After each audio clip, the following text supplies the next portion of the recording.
All right, welcome everyone to our series of where we unpack certain things. Today we're going to be talking about compound versus isolation, definitions of both, whether to train them together, whether only to train one.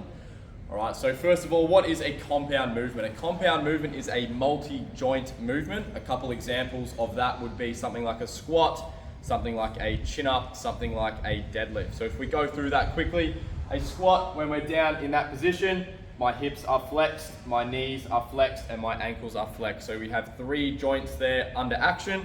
All right, and if we look at something like a chin-up, we are pulling up, my shoulder, it has movement, my elbow has movement, my wrist slightly has movement as well. So there's also three joints being targeted there.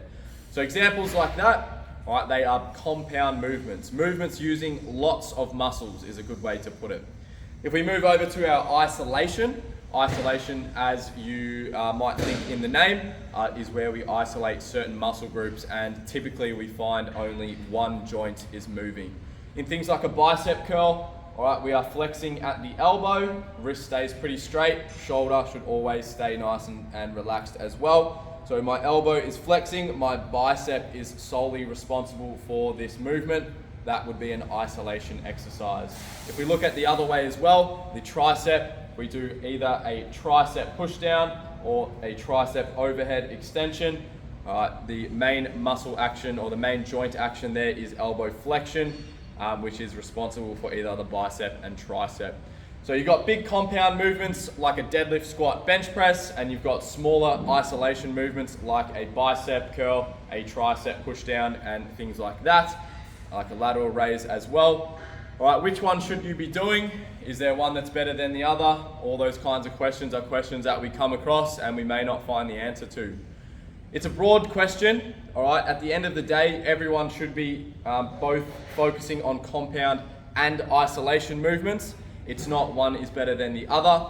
If we look at the compound movements, we do have positives and negatives there. The positives being at the same time we are working multiple muscle groups without wasting any more time on things like an isolation exercise. We could be doing 10 reps on our biceps for 3 sets. Could take just as much time as we could if we look at a squat, where if we did 10 reps of 3 sets at a squat, we'd be working a whole range of muscles in that same time frame. All right, does that mean a bicep curl is worse than a squat? No, not necessarily. While you are only working one muscle on the bicep curl, you still have that added benefit of really nailing down the fibers in that particular area, okay?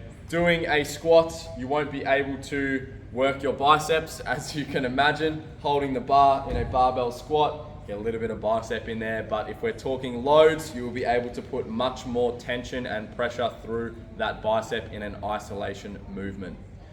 We should be doing both. It doesn't mean one's better than the other. All right, it's a good workout and a good training plan and schedule to make sure that you're getting both compound and isolation movements in your program.